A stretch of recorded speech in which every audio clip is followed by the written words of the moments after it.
Hello everyone. In this video lecture, we will discuss about fundamentals of AC.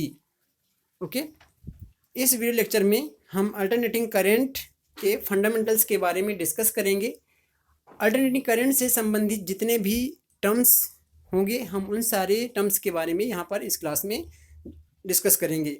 तो सभी लोग इस class में अंत तक बने रहें, इस वीडियो लेक्चर को पूरा देखें, ठीक है। आपके लिए काफ़ी यूजफुल सेशन होगा। यदि आपको ये सेशन अच्छा लगता है तो आप चैनल को सब्सक्राइब कर सकते हो और वीडियो को लाइक कर सकते हैं। एनीवे चलिए स्टार्ट करते हैं क्लास को, ठीक है। तो जैसे कि हम अल्टरनेटिंग करंट के बारे में डिस्कस करेंगे तो सबसे पहले हम बात करेंगे अल्टरनेटिंग करंट क्या होती है, प्रत्यावर्ती राशि या अल्टरनेटिंग करंट क्वांटिटी क्या होती है, ठीक है। प्रत्यावर्ती राशि क्या होती है इसके बारे में हम सबसे पहले जानेंगे। तो अल्टरनेटिंग क्वांटिटी वे क्वांटिटी होती हैं जो एक निश्चित समय के बाद अपनी डायरेक्शन और मैग्नीट्यूड बदलती हैं। एक निश्चित समय के बाद अपनी दिशा और परिमाण बदलती हैं, उन्हें हम प्रत्यावर्ती राशियाँ या अल्टरनेटिंग करंट क्वांटिटी बोलते हैं, ठीक है। अल्टरनेटिंग क्वांटिटी बोलते हैं। जैसे कि वेव फॉर्म में आपको दिखाया गया है, ठीक है। यहाँ पर दो एक्सिस लिए गए हैं, Y axis and X axis, ठीक है। एक्स और वाई एक्सिस के बीच में वेव फॉर्म बनाया गया है। हम एक्स एक्सिस में टाइम लेते हैं और जो हमारा वाई एक्सिस होता है वहाँ पर हम वोल्टेज या करंट लेते हैं, ठीक है। यहाँ पर करंट या वोल्टेज लिया जाता है और यहाँ पर टाइम लिया जाता है इस डायरेक्शन में, जैसे कि दिखाया गया है, ठीक है। हमारा वेव फॉर्म एवी इंटरवल में, एवी टाइम इंटरवल में 0 से चलना स्टार्ट करता है और पॉजिटिव की ओर मैक्सिमम वैल्यू को प्राप्त करता है। फिर कुछ समय पश्चात बीसी टाइम इंटरवल में जो हमारा मैक्सिमम वैल्यू होती है वो डिक्रीज होती है और फिर से 0 पे आ जाती है, जो वेव फॉर्म में दिखाया गया है। इसके बाद में सी और डी टाइम इंटरवल में क्या होता है कि सी डी टाइम इंटरवल में नेगेटिव मैक्सिमम की ओर हमारी वेव ट्रेवल करती है और एक मैक्सिमम पीक वैल्यू पे नेगेटिव की मैक्सिमम वैल्यू पे पहुंच जाता है, पीक वैल्यू पे पहुंच जाती है। इसके पश्चात ई डी टाइम इंटरवल में, जो डी ई टाइम इंटरवल है, इसमें जो नेगेटिव मैक्सिमम से 0 की ओर बढ़ता है और एक समय आता है कि 0 पे यहाँ पर पहुँच जाता है। तो इस प्रकार से यहाँ पर कुछ इस तरह से टाइम इंटरवल पे हमारा जो वेव फॉर्म है वो ट्रेवल करता है। आप यहाँ देखेंगे तो जो हमारा v होता है यहाँ पर v 90 डिग्री, ठीक है। यहाँ पर 180 डिग्री, यहाँ पर 270 डिग्री और यहाँ पर 360 डिग्री। तो इस तरह से हम कह सकते हैं कि जो हमारा एसी की वेव फॉर्म होती है, ठीक है, जो एक कंप्लीट साइकिल होती है वो 360 डिग्री तक ट्रेवल करता है, जिसमें पॉजिटिव हाफ साइकिल और नेगेटिव हाफ साइकिल से मिलकर एक साइकिल, एक कंप्लीट साइकिल का निर्माण करती हैं, ठीक है। तो इस प्रकार से आपको यहाँ पर दिखाया गया है, ये आपकी पॉजिटिव हाफ साइकिल है और यहाँ पर आपका नेगेटिव हाफ साइकिल है, ठीक है। तो इस तरह से हम कह सकते हैं कि यहाँ पर ये जो वैल्यू है ये पॉजिटिव मैक्सिमम है और यहाँ पर जो ये वैल्यू होगी आपकी, यहाँ पर नेगेटिव मैक्सिमम एम्पलीट्यूड यहाँ पर होता है, ठीक है। तो कुछ इस तरह से आपका वेव फॉर्म बताया गया है। आप देखेंगे जो हमारी प्रत्यावर्ती क्वांटिटी होती है, जो अल्टरनेटिंग क्वांटिटी होती है, ये दो प्रकार की होती है। एक होती है अल्टरनेटिंग वोल्टेज और दूसरा होता है अल्टरनेटिंग करंट। एक अल्टरनेटिंग वोल्टेज और दूसरा अल्टरनेटिंग करंट होता है, ठीक है। इसके बाद में हम यहाँ पर साइकिल के बारे में डिस्कस करेंगे, कॉन्सेप्ट ऑफ साइकिल, ठीक है। कॉन्सेप्ट ऑफ साइकिल पे हम यहाँ पर डिस्कस करेंगे, जैसे कि आप यहाँ पर देख पा रहे हैं, ठीक है, ठीक है। तो साइकिल क्या होती है? When a wave form reaches a complete set of positive and negative value it is called one cycle, ठीक है। जब हमारी wave form positive half cycle और नेगेटिव हाफ साइकिल को कंप्लीट करती है तो हमारी wave form one cycle complete कर लेती है और इसी को ही साइकिल कहा गया है। जब वेव फॉर्म क्या होता है, जब wave form positive half cycle और नेगेटिव हाफ साइकिल तक ट्रेवल करती है तो उसको हम बोलते हैं वन साइकिल, ठीक है।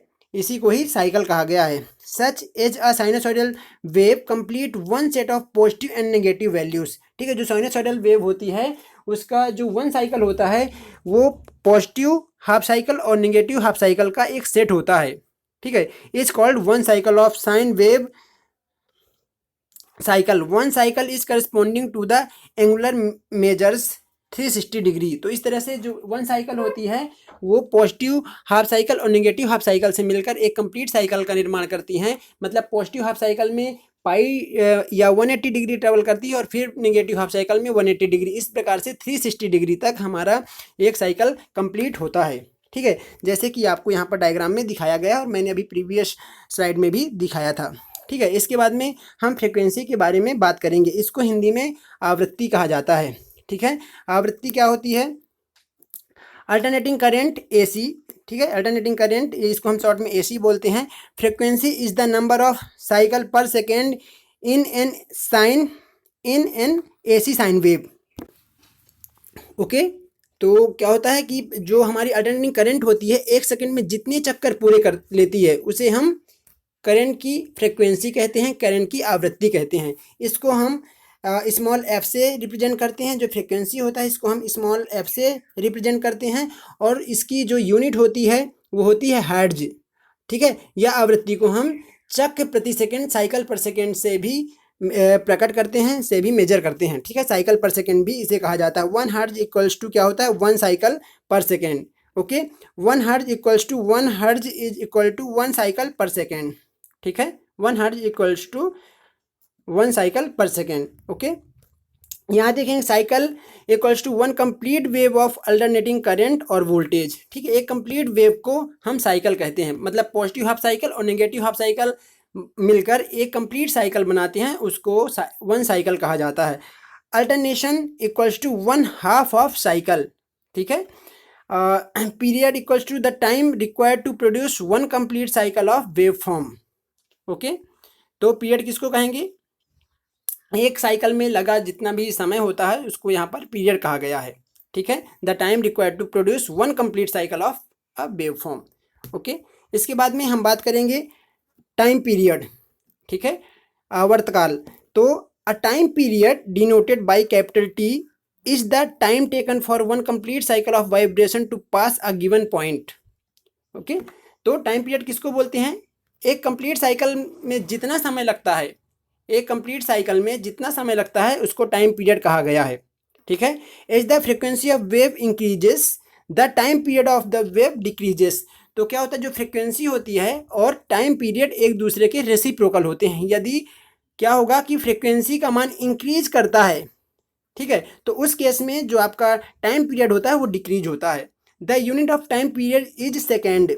जो टाइम पीरियड है, आवर्तकाल है, उसका जो यूनिट होता है, इकाई होती है, वो सेकेंड होती है। ठीक है, frequency and time period are in reciprocal relationship that can be expressed mathematically as T equals to 1/f। ठीक है, तो जो टाइम पीरियड होता है वो फ्रिक्वेंसी का रेसिप्रोकल होता है, यहाँ से आप समझ सकते हैं as f equals to 1/t। तो आप कह सकते हैं कि जो फ्रिक्वेंसी होता है वो टाइम पीरियड का रेसिप्रोकल होता है, या कह सकते हैं कि जो टाइम पीरियड होता है वो फ्रिक्वेंसी का रेसिप्रोकल होता है। जैसे कि आप यहाँ पर दोनों रिलेशंस को देख पा रहे हैं। ठीक है, आई थिंक इतना क्लियर होगा। तो टाइम पीरियड किसे बोलेंगे? एक साइकिल पूरा करने में जितना समय एसी वेव लेता है उसको हम टाइम पीरियड कहते हैं। ठीक है, इसके बाद में यहाँ पर आप देख पा रहे हैं एम्पलीट्यूड। ठीक है, एम्पलीट्यूड, आयाम। The first characteristics of AC power is it amplitude.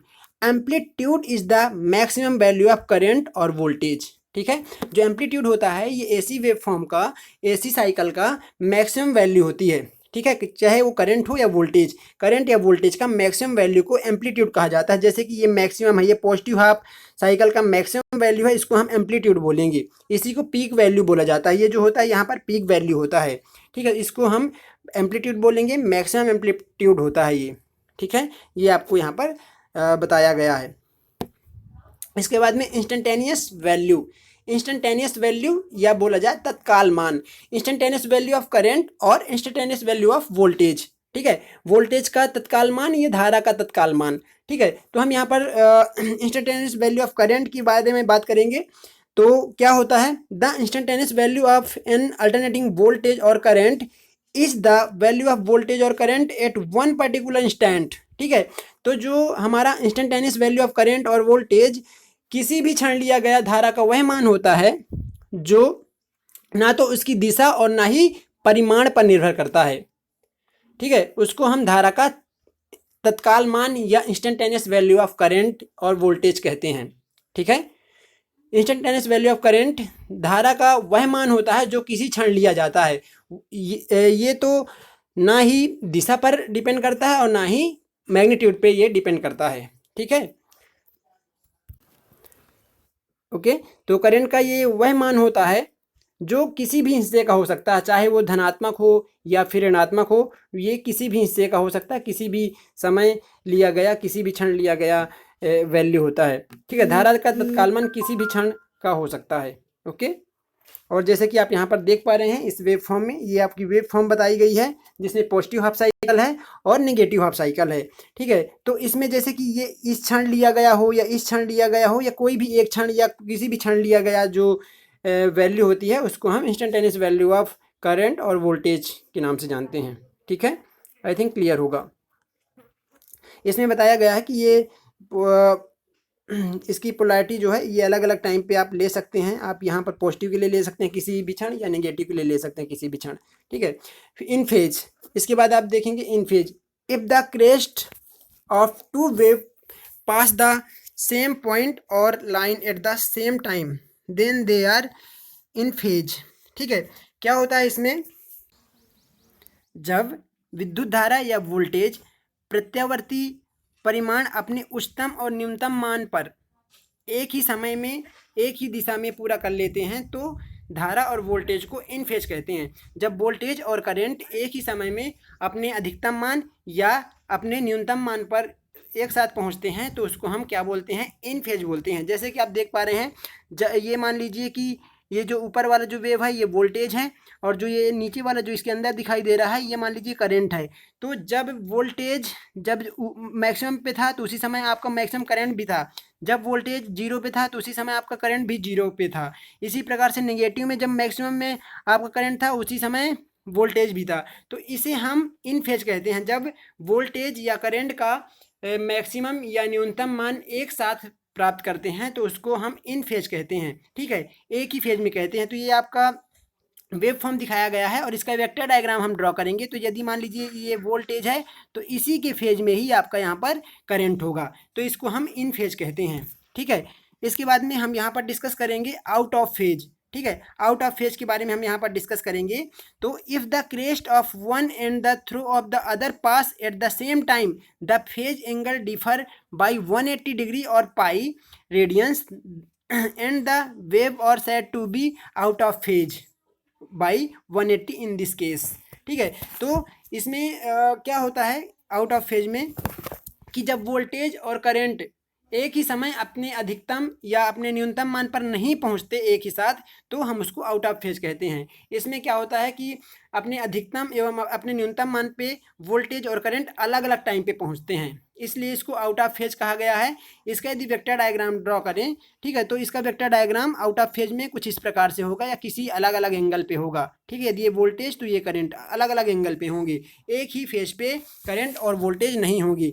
In phase में क्या होता है, वोल्टेज और करंट के बीच में बनने वाला जो वेक्टर डायग्राम होता है वोल्टेज और करंट के बीच में 0 डिग्री होता है, जबकि आउट ऑफ फेज में कुछ ना कुछ डिग्री का एंगल बनता है वोल्टेज और करंट के बीच में जब हम वेक्टर डायग्राम को ड्रॉ करते हैं। यहाँ पर आप देख पा रहे हैं, यहाँ पर जब ये हमारा मान लीजिए कि आपका वोल्टेज है और ये मान लीजिए ये वेव जो है आपकी ब्लू कलर की ये करंट है।